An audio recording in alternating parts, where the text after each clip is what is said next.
નમસ્કાર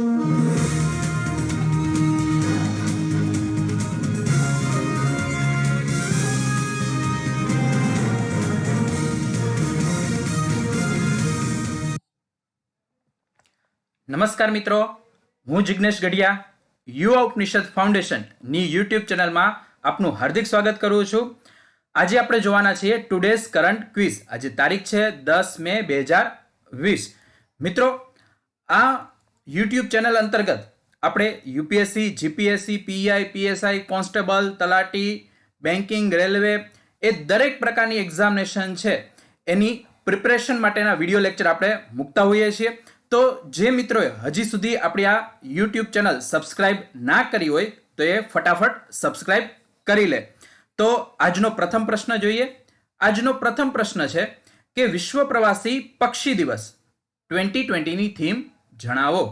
આપણા ઓપ્શન છે A our world connect birds, B birds connect our world, C protect birds be the solution of plastic pollution, અને D protect birds be the solution of global warming. તો આપણો answer છે birds connect our world. તો થોડીક ચર્ચા કરીએ. તો સંયુક્ત રાષ્ટ્ર છે યુએન, તો એના દ્વારા 2006 થી મે મહિનાના બીજા શનિવાર અને ઓક્ટોબર મહિનાના બીજા શનિવારને વિશ્વ પ્રવાસી પક્ષી દિવસ તરીકે ઉજવવામાં આવે છે. અહીંયા થીમની તો આપણે વાત કરી કે બર્ડ્સ કનેક્ટ અવર વર્લ્ડ. જો આપણે થોડીક પાછળની વાત કરીએ તો હમણાં જ ગાંધીનગર છે ત્યાં વન્ય પ્રાણીઓ એમાં પણ જે સ્થળાંતરિત પ્રજાતિઓ છે એમના સંરક્ષણ માટે 13મી કોન્ફરન્સ ઓફ પાર્ટી એટલે કે COP13 નું આયોજન કરવામાં આવ્યું હતું.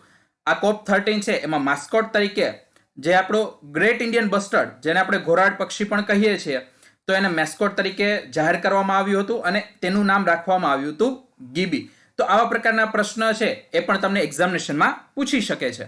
ત્યાર પછીનો બીજો પ્રશ્ન છે વૈશ્વિક રેટિંગ એજન્સી મૂડીઝ એ ચાલુ નાણાકીય વર્ષમાં 2020-21 માટે ભારતની જીડીપી ગ્રોથ રેટ કેટલી જાહેર કરી. આપણા ઓપ્શન છે એ 2.5%, બી 0%, સી 6.6% અથવા ડી 1 પણ નહીં. તો આપણો આન્સર જોઈ લઈએ. આપણો આન્સર છે બી 0%. તો થોડીક વાત કરી લઈએ. તો જે વૈશ્વિક રેટિંગ એજન્સી છે મૂડીઝ, તો એમણે વર્ષ 2020-21 માટે ભારતની જે જીડીપી ગ્રોથ રેટ છે એમને 0% જાહેર કરી છે. તો આવું શા કારણે? તો મિત્રો અહીંયા ખાસ ધ્યાન રાખજો, જીડીપી ગ્રોથ રેટની વાત કરેલી છે, જીડીપીની નહીં. જે ગ્રોથ રેટ છે એને 0% જાહેર કર્યો છે, એટલે કે પાછલા વર્ષની જેવી જીડીપી હતી એવી જ આ વર્ષની રહી શકે છે, એમાં કોઈ ગ્રોથ જોવા મળશે નહીં. પરંતુ એના પછીનું વર્ષ છે એટલે કે નાણાકીય વર્ષ 2021-22 માટે એમણે ભારતની જીડીપી ગ્રોથ રેટ છે એમને 6.6% રહેવાનો અંદાજ કર્યો છે. આ સિવાય બીજા જે સંસ્થાનો છે એની પણ વાત કરી લઈએ, જેમ કે IMF. તો IMF એ GDP growth rate 1.9%, world bank છે એમને 1.5 થી 2.8%, અને જે એશિયન ડેવલપમેન્ટ બેંક છે ADB, તો એમણે 4% છે એ જીડીપી ગ્રોથ રહેવાનો અંદાજ કર્યો છે. તો આ જ રીતે અલગ અલગ જે સંસ્થાનો હોય છે એ પોતાની કેલ્ક્યુલેશનના આધારે છે એ જીડીપી ગ્રોથ રેટ માપતી હોય છે. તો ત્યાર પછીનો પ્રશ્ન જોઈએ કે તાજેતરમાં કોણે કૈલાસ માનસરોવર માટે લિંક રોડનું ઉદ્ઘાટન કર્યું. આપણા ઓપ્શન છે એ અમિત શાહ, બી નિર્મલા સીતારામન, સી રાજનાથસિંહ અને ડી નીતિન ગડકરી. તો આપણો આન્સર જોઈ લઈએ. આન્સર છે સી રાજનાથસિંહ. તો પહેલા આપણે તો કૈલાસ માનસરોવર જે લિંક રોડ છે એની ચર્ચા કરી લઈએ.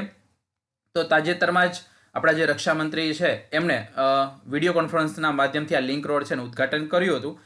ખાસ કરીને ધ્યાન રાખજો કે આ જે લિંક રોડ છે એ ધારચુલાથી લઈને લીપુ લેક જે ચીન બોર્ડરને જોડે છે, અને આ જે રસ્તો છે એને કૈલાસ માનસરોવર યાત્રા માર્ગ તરીકે ઓળખવામાં આવે છે. તો તેને જોડતા જે લિંક રોડ છે એનું ઉદ્ઘાટન કર્યું. ખાસ કરીને ધ્યાન રાખજો કે આ જે બોર્ડર રોડ હોય છે તો એવા રોડનું નિર્માણ છે એ BRO દ્વારા કરવામાં આવતું હોય છે. BRO એટલે બોર્ડર રોડ ઓર્ગેનાઇઝેશન. ત્યાર પછીનો પ્રશ્ન જોઈએ કે તાજેતરમાં કિસાન સભા એપ્લિકેશન કોના દ્વારા લોન્ચ કરવામાં આવી. Option A CSIR, B DRDO, C ICMR કે ડી SCTIMST. તો આપણો આન્સર છે CSIR. તો CSIR means council of scientific industrial research. તો તેને કિસાન સભા એપ્લિકેશન લોન્ચ કરી. મુખ્ય ઉદ્દેશ્ય આપણે જોઈએ તો આ એપ્લિકેશનનો ઉદ્દેશ્ય એ જ છે કે જે પાક અને માલ પરિવહન છે તો એમાં સરળતા રહે તેના માટે આ એપ્લિકેશન છે એ લોન્ચ કરવામાં આવી છે. ત્યાર પછીનો પ્રશ્ન જોઈએ. હવે અહીંયા જે પ્રશ્ન આપવામાં આવેલો છે તે યુપીએસસી અને જીપીએસસી ક્લાસ 1-2 માં જે પ્રકારના વિધાન વાક્યો ચકાસવાના પ્રશ્નો પૂછાતા હોય છે એ પ્રકારનો પ્રશ્ન પૂછેલો છે. આપણે ક્વેશ્ચન જોઈએ. પ્રોજેક્ટ CARD એટલે કે consortium for affordable and rapid diagnostic સંદર્ભે નીચેનામાંથી સાચા વિધાનો ચકાસો. 1. આ પ્રોજેક્ટ નીતિ આયોગ અને બાયોટેકનોલોજી ડિપાર્ટમેન્ટ દ્વારા લોન્ચ કરવામાં આવ્યો છે. 2. આ પ્રોજેક્ટ કોરોના વાયરસ પરીક્ષણ કિટ બનાવવા માટે ભારતની ક્ષમતા વધારવા શરૂ કરવામાં આવ્યો છે. ઓપ્શન A ફક્ત 1 સાચું છે, ઓપ્શન B ફક્ત 2 સાચું છે, C બંને સાચા છે કે D બંને ખોટા છે. તો મિત્રો આવા પ્રકારના પ્રશ્નો છે એ ક્લાસ 1-2 લેવલ છે એ એક્ઝામિનેશનમાં પૂછાતા હોય છે. તો આપણે આન્સર જોઈ લઈએ. આપણો આન્સર છે કે બંને વિધાનો સાચા છે. તો થોડીક ચર્ચા કરી લઈએ. તો પ્રોજેક્ટ CARD એનું ફૂલ ફોર્મ આપણે જોઈ જ લીધું. ગુજરાતી થાય પોષણક્ષમ અને ઝડપી નિદાન માટેનું સંગઠન. આ પ્રોજેક્ટ છે એ નીતિ આયોગ અને બાયોટેકનોલોજી ડિપાર્ટમેન્ટ એના દ્વારા લોન્ચ કરવામાં આવ્યું છે અને તેનો ઉદ્દેશ્ય જેમ આપણે વાત કરીએ એ પ્રમાણે કે જે કોરોના વાયરસ પરીક્ષણ કિટ છે એ બનાવવા ભારતની ક્ષમતા વધારવાનો છે. અહીંયા ખાસ ધ્યાન રાખજો કે આ પ્રોજેક્ટ છે એમાં COVID-19 માટે reverse transcription polymerase chain reaction એટલે કે RT-PCR. આ RT-PCR નું ફૂલ ફોર્મ મિત્રો ખાસ ધ્યાન રાખજો કારણ કે જે ટેસ્ટિંગ ને બધું થાય છે તો એના માટે આ શબ્દ ખાસ ઇમ્પોર્ટન્ટ છે. RT-PCR reverse transcription polymerase chain reaction. અને અન્ય જે પેપર આધારિત પરીક્ષણ છે તો એ પરીક્ષણ કરવાની ક્ષમતામાં વધારો થશે. તો આ પ્રોજેક્ટ કાર્ડ અને એનો ઉદ્દેશ્ય છે તમારે ખાસ ધ્યાનમાં રાખવાનો છે. ત્યાર પછીનો પ્રશ્ન છે કે હાલમાં કઈ બેંકે ભારતને COVID-19 ઇમરજન્સી રિસ્પોન્સ અને હેલ્થ સિસ્ટમ પ્રિપેર્ડનેસ પ્રોજેક્ટ માટે $500 મિલિયન જે ભંડોળ છે એ પૂરું પાડવા માટે ભારત સરકાર સાથે કરાર કર્યો છે. આપણા ઓપ્શન છે AIIB એટલે કે Asian infrastructure investment bank, WB એટલે કે વર્લ્ડ બેંક, C ADB એટલે કે એશિયન ડેવલપમેન્ટ બેંક અને D NDB એટલે કે ન્યૂ ડેવલપમેન્ટ બેંક જેને આપણે બ્રિક્સ બેંક તરીકે ઓળખીએ છીએ. તો આપણો આન્સર છે AIIB એટલે કે એશિયન ઇન્ફ્રાસ્ટ્રક્ચર ઇન્વેસ્ટમેન્ટ બેંક. તો થોડીક ચર્ચા કરીએ. તો હાલમાં જ જે AIIB છે એમને COVID-19 ઇમરજન્સી રિસ્પોન્સ અને હેલ્થ સિસ્ટમ પ્રિપેરનેસ પ્રોજેક્ટ છે જે ભારત દ્વારા ચલાવવામાં આવી રહ્યો છે તો એને મદદ કરવા માટે એને સપોર્ટ કરવા માટે $500 મિલિયન ભંડોળ પૂરું પાડવા માટે સરકાર સાથે કરાર કર્યો છે. આ પ્રોજેક્ટ અંતર્ગત આપણે જે COVID-19 જે રોગચાળો છે તો એમાં કઈ રીતે એમની સામે પ્રતિક્રિયા વધારવી, પછી દેશની જે જાહેર આરોગ્ય સુવિધાઓ છે એને મજબૂત બનાવી એના માટે આ પ્રોજેક્ટ મદદ કરશે.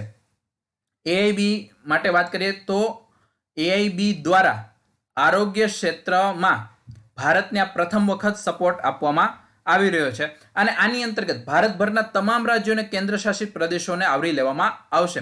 આની અંતર્ગત જેટલા પણ ચેપગ્રસ્ત લોકો છે એની જરૂરિયાતો, પછી જે હાઈ રિસ્ક ધરાવતા લોકો છે, તબીબી કર્મચારીઓ છે, સેવા પ્રદાતાઓ છે અથવા તબીબી અને પરીક્ષણ સુવિધાઓ છે અથવા રાષ્ટ્રીય અને પશુ આરોગ્ય એજન્સીઓ એ બધાની જરૂરિયાતોને પહોંચી વળવા માટે આ પ્રોજેક્ટ છે એમને મદદ કરશે.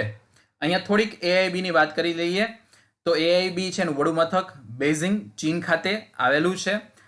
હાલમાં 78 જેટલા તેના સભ્ય દેશો રહેલા છે અને આ બેંકનો મુખ્ય ઉદ્દેશ્ય એ જ છે કે જે ઇન્ડો પેસિફિક રિજિયન છે તો ત્યાં જેટલા પણ ડેવલપમેન્ટના કામો છે, વિકાસના કામો છે તેમાં એમને ઇન્ફ્રાસ્ટ્રક્ચરને મજબૂત બનાવવા માટે વધારે ફાઇનાન્શિયલ સહાય આપવી.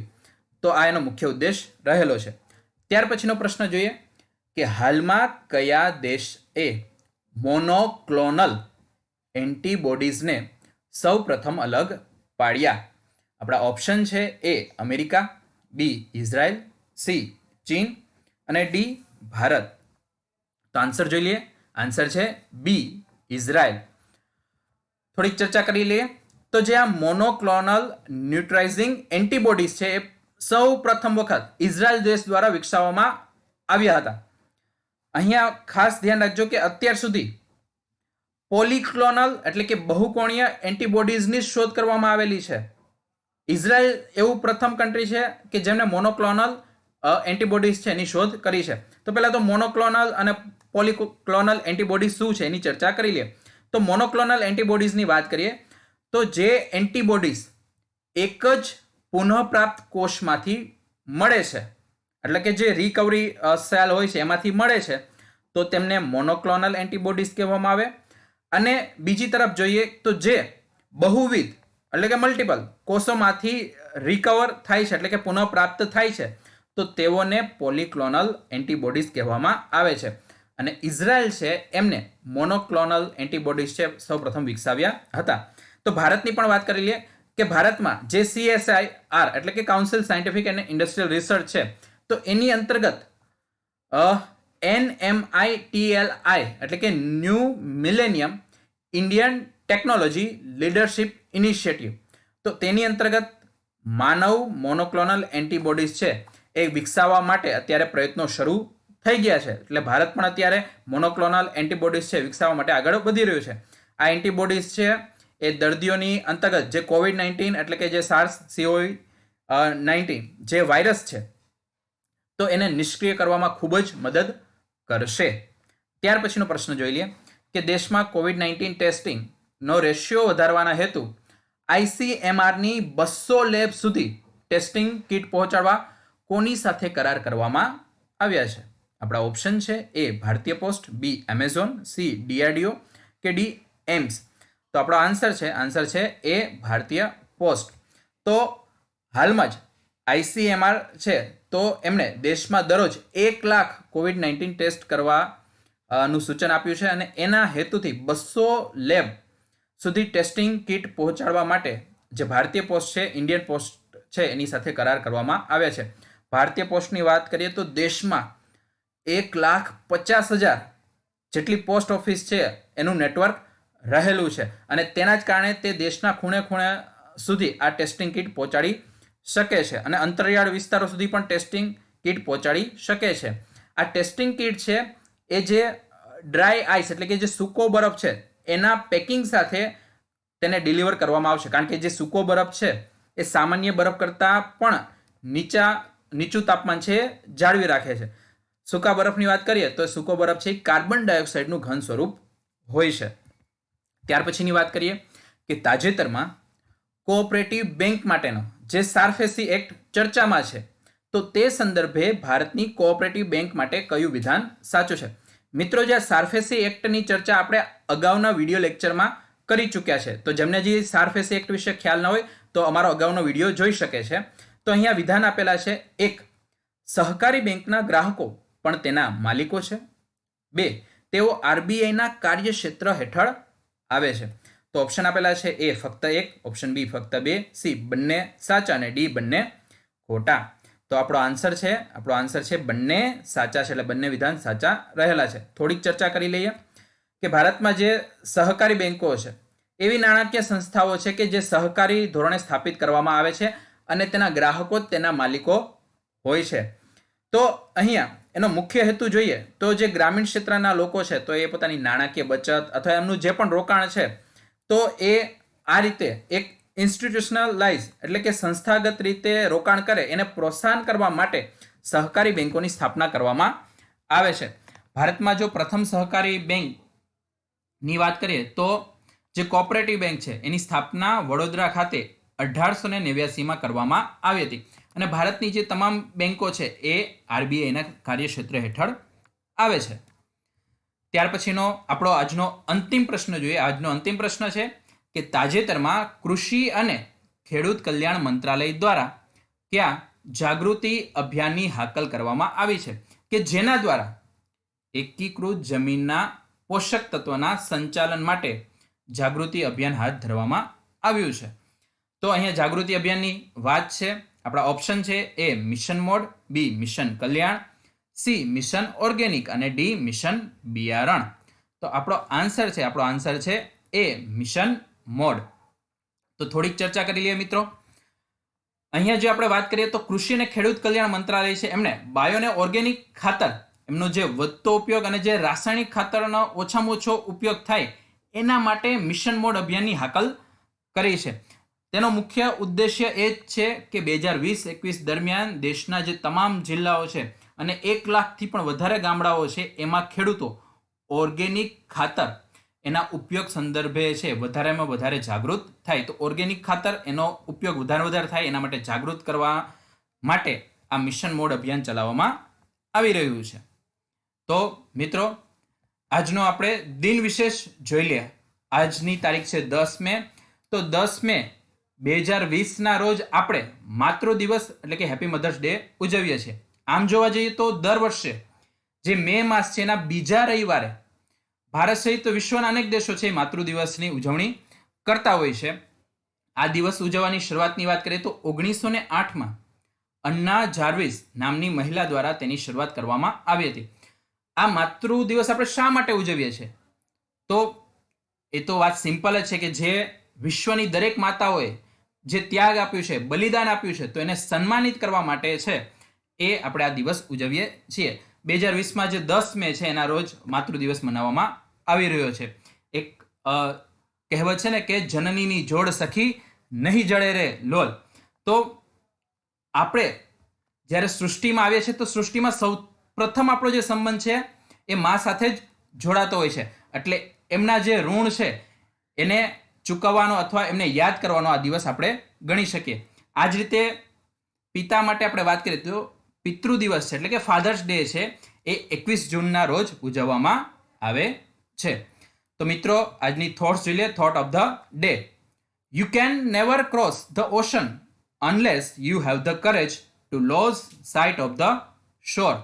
તમે ત્યાં સુધી સમુદ્ર નહીં ઓળંગી શકો કે જ્યાં સુધી તમે કિનારાને નહીં મૂકી શકો. તમારે કિનારો ઓળંગવો જ પડશે. એટલે કે તમારી જે લિમિટ્સ છે, તમારી જે મર્યાદા છે, જે તમે બાંધીને રાખી છે એને તમારે ઓળંગીને મહેનત કરવી પડશે, કામ કરવું પડશે. તો જ તમે છે એ ગમે એવી નિષ્ફળતાનો સમુદ્ર છે એને તમે પાર કરી જશો અને સફળતા મેળવીને જ રહેશો. તો મિત્રો આ વિડીયો જો તમને પસંદ આવ્યો હોય તો વધારે લાઈક કરો, શેર કરો અને ફટાફટ કોમેન્ટ કરો. જય હિન્દ, જય Bharat. Stay home, stay safe.